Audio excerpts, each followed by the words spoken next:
70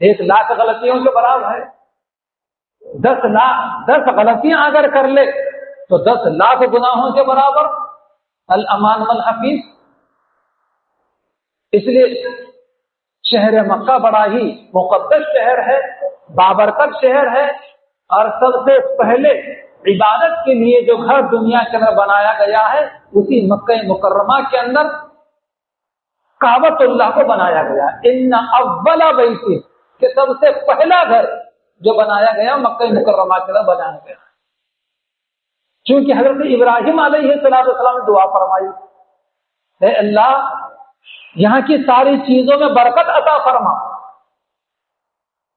ہمارے نبی صلی اللہ علیہ وسلم جب ہجرت کر کے مدینہ منورہ تشریف لے گئے ہیں تو وہاں جانے کے بعد اہلیان مدینہ موسم کا پہلا پھل لے کر آتے تھے اور حضور کے سامنے پیش کیا کرتے.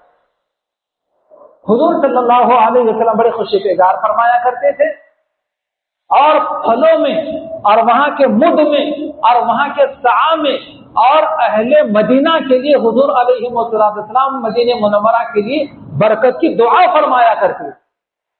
اور یہ کہا کرتے تھے کہ اے اللہ، حضرت ابراہیم تیرے نبی تھے، خلیل تھے، انہوں نے مکہ مکرمہ کے لیے، مکہ مکرمہ کی چیزوں کے لیے برکت کی دعا کی. میں بھی اللہ کا نبی ہوں، میں مدینے کے لیے، میں مدینے کی چیزوں کے لیے، مدینے کے پھلوں کے لیے، یہاں کے باغات کے لیے اور یہاں کے مد کے لیے اور یہاں کے سعا کے لیے برکت کی دعا کرتا ہوں.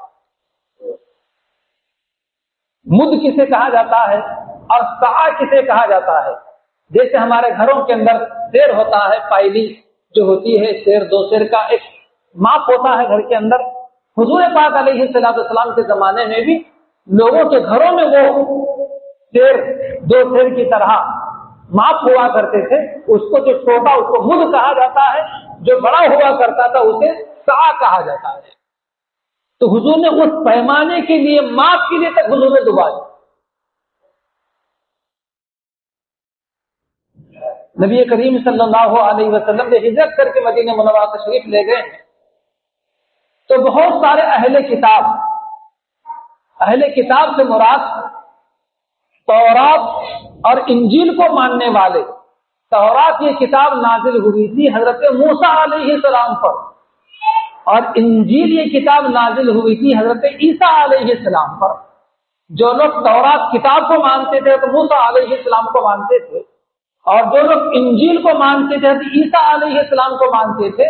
انہوں نے تورات میں یہ پڑھا ہوا تھا کہ اخیر زمانے کے اندر پیغمبر آئیں گے جن کا نام محمد و احمد ہوگا، اور وہ فلاں پہاڑی علاقے کے اندر پیدا ہوں گے، لیکن ہجرت کر کے وہ یثرب آئیں گے. مدینہ منورہ کا نام حضور کی ہجرت سے پہلے یثرب تھا. حضور پاک علیہ السلام وہاں جانے کے بعد اس کا نام مدینہ منورہ، مدینہ پاک یہ پڑ گیا. آپ علیہ السلام نے ہجرت کرنے کا فرمایا کہ یثرب اب یثرب نہیں ہے بلکہ یثرب اب مدینہ ہو گیا. تو یہ اہل کتاب تورات موسیٰ علیہ السلام کی قوم اور انجیل کو ماننے والے اہل کتاب یعنی عیسائی لوگ، بہت سارے تورات و انجیل کے ماہرین اپنی کتابوں میں حضور کے نام، حضور کے ماننے والوں کے اوصاف، حضور کے اخلاق و کردار و خوبیاں اور حضور کا مقام ہجرت نخلستان، نخلن کہا جاتا ہے کھجور کو، نخلستان کھجوروں کے باغات والا علاقہ. تو بہت سارے اہل کتاب یہود النصارہ جو ہے اپنے اپنے علاقوں سے وہاں یثرب میں جا کر جو ہے مقیم ہو گئے تھے. پیغمبر آخر الزمان حضرت محمد مصطفیٰ صلی اللہ علیہ وسلم کے انتظار میں کہ وہ یہاں کہیں بھی پیدا ہوں گے دنیا کے اندر کسی بھی علاقے میں تو ہجرت کر کے یہیں آئیں گے. اس لیے یہ لوگ سب سے پہلے وہاں جا کر مقیم ہو گئے اور کئی نسلیں ان کی گزر گئی حضور کے انتظار میں. لیکن اہل کتاب میں سے بہت کم لوگوں کے حصے میں ہدایت آئی اور بہت سارے لوگوں کے حصے میں گمراہی آئی.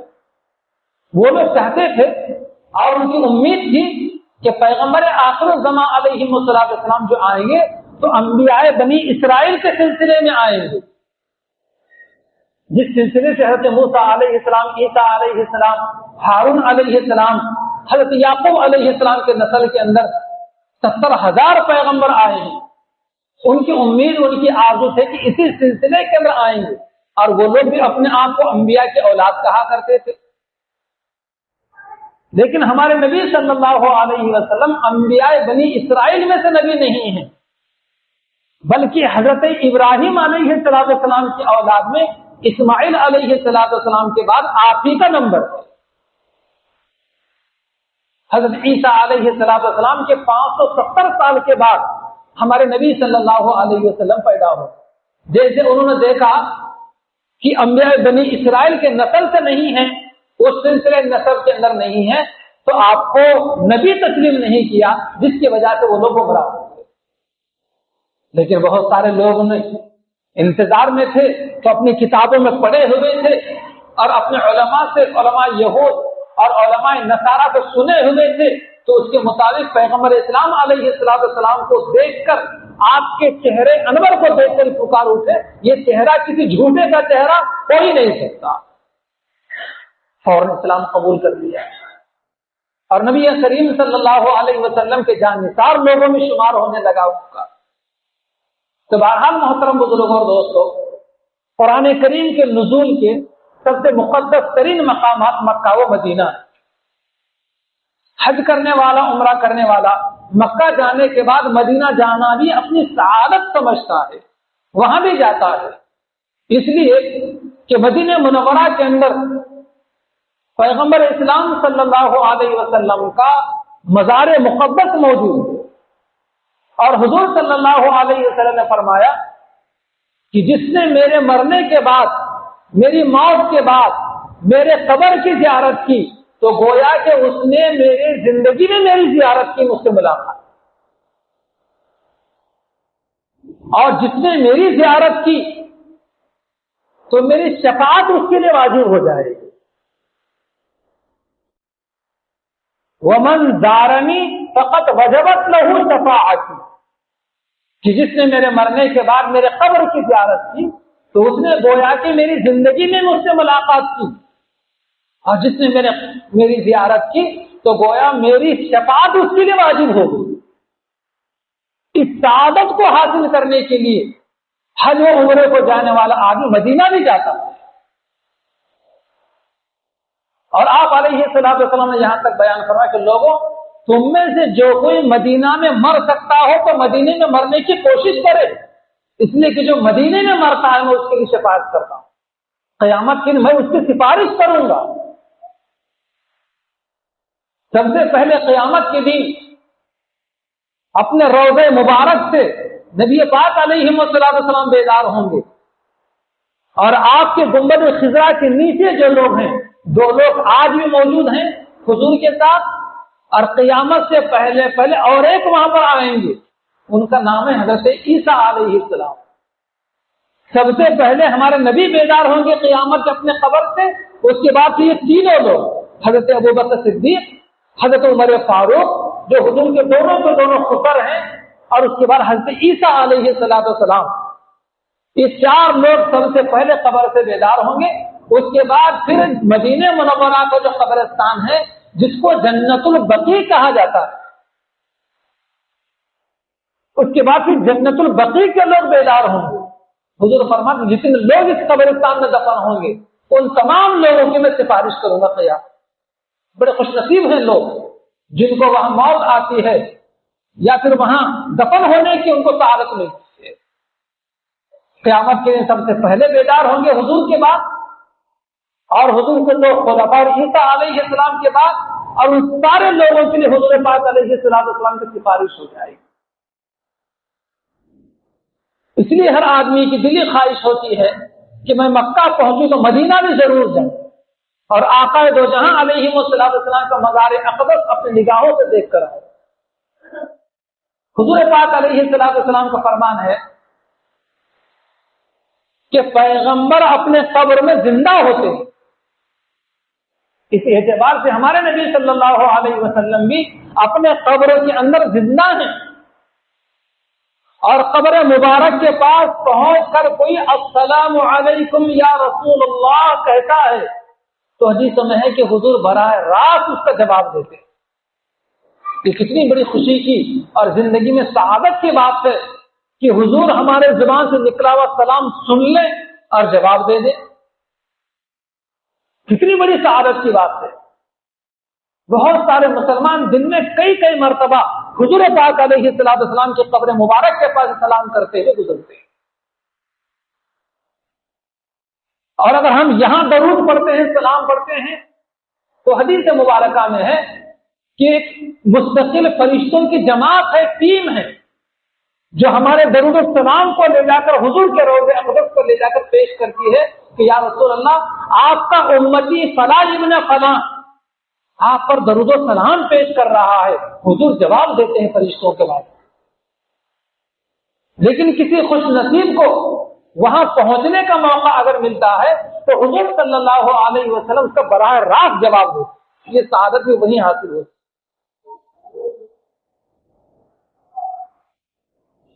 اور وہاں ایک مقام ایسا ہے کہ جو کعبۃ اللہ سے، عرش اور کرسی سے بھی افضل ہے، یعنی جو زمین کا حصہ حضور پاک علیہ السلام کی مبارک جسم سے چھو رہا ہے، جیسے اطراف کا بھی ہے نیچے کا بھی، تو وہ زمین کا حصہ وہ ٹکڑا جو حضور پاک علیہ السلام کی قبر کا حضور کو چھو رہا ہے، وہ قبر کا حصہ، وہ مٹی کا حصہ جو ہے کعبۃ اللہ سے اور اللہ کے عرش اور کرسی سے بھی افضل ہے۔ اسی وجہ سے کہا جاتا ہے کہ جنت میں سب کچھ موجود ہے لیکن مدینہ نہیں ہے، اور مدینے کے اندر جنت موجود ہے۔ کون سی ہے جنت؟ وہ فرمان نبوی ہے ما بین بیتی و منبری روضۃ من ریاض الجنہ، میرے گھر اور میرا ممبر، یہ جس پر حضور پاک علیہ السلام جمعہ اور عیدین کے موقع پر درمیان میں بھی موقع ب موقع اس پر کھڑے ہو کر بیان کیا کرتے تھے، جس کو خطبہ دینا کہا جاتا ہے، میرے ممبر کے درمیان اور میرے گھر کے درمیان وہ کتنا فاصلہ؟ 30 سے 40 فٹ کا فاصلہ ہے، زیادہ نہیں، اور یہ 30 سے 40 فٹ کا پورا فاصلہ حضور فرماتے کہ جنت کا حصہ ہے۔ اور قیامت کے دن اتنا حصہ اٹھا کر جنت میں منتقل کر دیا جائے گا۔ اگر کوئی دنیا میں آدمی حج کو جائے یا عمرے کو جائے، یا وہاں کا کوئی مدنی آدمی، مدینہ منورہ کا رہنے والا آدمی اس حصے میں جا کر حضور کے گھر اور حضور کے ممبر کے درمیان کا جو حصہ جس کو ریاض الجنہ کہا جاتا ہے، اس حصے میں کھڑے ہو کر بیٹھ کر اگر یہ کہہ دے میں خدا کی قسم کھا کر کہتا ہوں کہ میں جنت میں موجود ہوں، تو وہ جھوٹا نہیں، وہ مقام مدینہ منورہ کے اندر موجود ہے۔ اس لیے ہر آدمی کی دلی چاہت ہوتی ہے، خواہش ہوتی ہے کہ میں مکہ جاؤں تو مدینہ بھی ضرور جاؤں۔ اتنا عظیم مقام ہے وہ مدینہ منورہ۔ آج سے چند برس پہلے دن میں جتنی مرتبہ چاہے، جب چاہے آدمی وہاں جا سکتا تھا ریاض الجنہ کے اندر، اور بیٹھ سکتا تھا، عبادت کر سکتا تھا، تلاوت کر سکتا تھا۔ لیکن آج وہاں کے انتظامی امور کے اعتبار سے وہاں کی حکومت میں ایک سفر میں صرف ایک ہی مرتبہ جانے کا موقع دیتے ہیں، صرف ایک مرتبہ۔ اگر آپ کو مدینہ منورہ کے اندر 10 دن رہنے کا موقع مل رہا ہے تو 10 دن میں ریاض الجنہ میں صرف ایک ہی مرتبہ آپ جا سکتے ہیں، ایک مرتبہ سے زیادہ جا نہیں سکتے۔ وہ بھی باضابطہ آپ کو ٹوکن دیا جاتا ہے وہاں کی حکومت کی طرف سے، معلم کی طرف سے، یا جس ٹور کے ذریعے سے آپ گئے اس کے واسطے سے باضابطہ آپ کو نمبر لگانا پڑتا ہے، تو وہاں پہنچنے کے ایک سفر میں ایک ہی مرتبہ۔ اور آج سے 2-3 سال پہلے ایک آدمی اگر وضو کر کے فجر کے بعد سے چلا گیا تو ظہر تک بیٹھ سکتا تھا،